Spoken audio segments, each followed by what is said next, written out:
Hello, I'm Johnny and welcome back to my channel.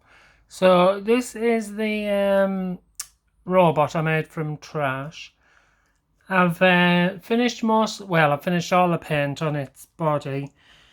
I had finished it and then I kept going back and going back all the time. Well, I've decided just to stop it now because otherwise I will just never stop. It'll never be complete. So what I've got to do now is the terrain bit, the base of it.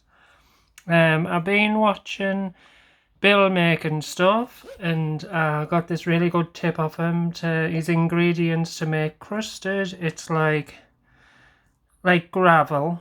I'll just show you the magic ingredients. So in his, he uses sand. Well, I live close to a beach, so that was easy to get hold of. Wood glue and baking powder, but he also uses, for a fine gritty texture, lizard sand. So I went down the pet shop, Pets at Home. They had nothing at all on the shelves, so I hope it's not going bust. So I asked them if they were getting a delivery in, and they said tomorrow, but they don't know if it's the actual lizard sand they'll be getting. So as I was walking out, I thought, what else is gritty? This. So I went back in and bought this. It's bed grit, 2 kilograms, £2.50 a bag. What you do with this is put it in bed budgie seed and eat it along with the seeds, and it helps aid the digestion. What's it say? Essential to aid digestion, helps to grind down the seed kernels, enriched with crushed seashells, and provides extra calcium and minerals. I wonder if that stays in the belly all the time or they poop it out. Because the amount of food they eat, it would weigh them down, wouldn't it? Anyway, so I think that'll be alright for a fine texture, what I'm looking for. So, if you're interested in how to make it, go and look at Bill Making Stuff, his channel. He just puts the baking powder in, then the sand, then the grit, and then the strong wood glue. I'm not sure if it's in their order, so I'll have to have another check to make sure. Then puts it all in there, mixes it up with the lollipop stick thing, and then to add the colour you want for the terrain, you just put a bit in, mix it, and then just put it in the places where you would want it, like in the gaps. Look, your nose is in the way, Ziglet. I'll just be putting it in the gaps, and then I'll be finishing this off with maybe it's an oil wash and highlight, so I don't know, we'll see. Oh, look, and that was me, Ziggy, not you. Well, I made the crusted. I think I messed up the ratio because I had to add loads of wood glue. But never mind, I've saved it in a jar. So I put it on, and as you can see, it's like a bright yellow, and it's gone as hard as concrete, and I just love the texture of it. So what I'll be doing now is looking for a colour to paint this cork that I've put on. Some of it's going to be rocks and some of it's going to be bits of metal and stuff. Yes, so I'll get cracking with that. So what I've done here, wanted a bit of texture on the rocks and stuff. And I wanted to tone down this crusted because it was too like a bright yellow. So I mixed some dark brown with white, and I wasn't happy with those results because it went like a fleshy colour. So then I added some light brown and came up with this colour. It's like a really light brown, where that light brown was more of a reddy tanny. Anyway, what I did was just water it down, and I never painted it on. I just went round and dabbed all over for a bit of texture. I quite like where the grey is coming through the primer. So I will just mess around with some more colours until I'm happy. To get this minty looking colour, like I want verdigris, like weathered metal sort of thing, I added blue, dark blue, what's it called, ultramarine blue, some white, and then I mix some of this light green in, and that's the colour I've got, a bit like the plates on his body. So keep on messing.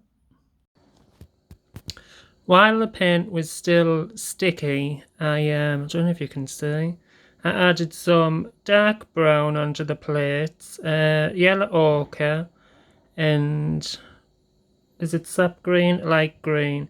And I just done like a stippled effect, dabbed all over, and it blended in better because the paint was still sticky, so I'm pleased with that.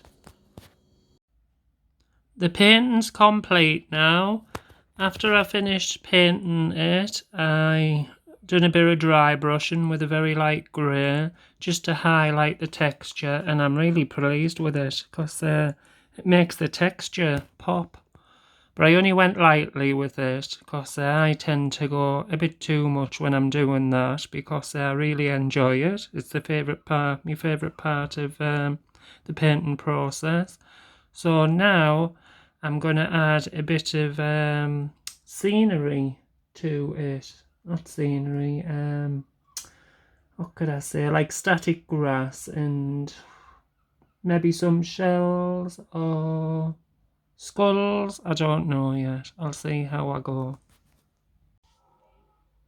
Well, I'm going to call him complete now because I could just go on and on and on forever. I really enjoyed doing this landscape. So much fun. I've stuck some, is it moss you put in flower baskets and stuff like that. Sphagnum moss, I think it's called. I stuck that on in places, and then this stuff that I got from Temu. Oh look, got the dropsies. I got this from Temu. It's only a couple of £, but if you buy it from a specialist hobbyist shop for, that does those miniatures, landscapes and stuff like that, it costs an absolute fortune. This was only a few £, and it lasts me forever. I don't know what it's made of, because I can't see the tiny little bits, but... So I stuck that randomly, just dabbed some super glue, and then use these tweezers because my fingers always get stuck up with stuff, and just sprinkled it over the glued area, wait for it to dry, and then I tipped Ziglet upside down for all the excess to drop away. I've stuck a tiny little shell there, I think it's a snail shell. Thought that looks nice. And for scaling, I put a human, well it's not really human, a human skull there, so you can figure out the size the robot is compared to a human. So yes, I'm just really pleased. Never would I ever have thought that I could achieve something like this, especially out of trash, just bits of junk. And I will be making more. And I'll put some faces. I'll put some pictures on Instagram. Can I get them all in? There he is. There. So now all what's left is for me to tell you his backstory. Ziglet was created by a long-dead farmer to cultivate the earth. That was over 100 years ago. He has rebuilt himself many times over from useful scraps he has found to help him better adapt to this barren world he calls home. Torn apart by war, many parts are so radiated that nothing will ever live there again. He misses his creator and feels he still has a duty to do. His goal is to return the landscape to what it was once before. On his long, lonely and eternal journey, he has collected many seeds and useful items, helped by sensors which help him to sniff out oil and water, A powerful digging tool at the end of his nose helps him to break up rocks and earth, and acts as a radar too. A digger tail for collecting much needed oil to scoop up and shower his rusted body, as well as for water for his precious seedlings. Slow and steady he walks, as he has no enemies, they are all gone. With every step he takes, flowers bloom and plants flourish. The end.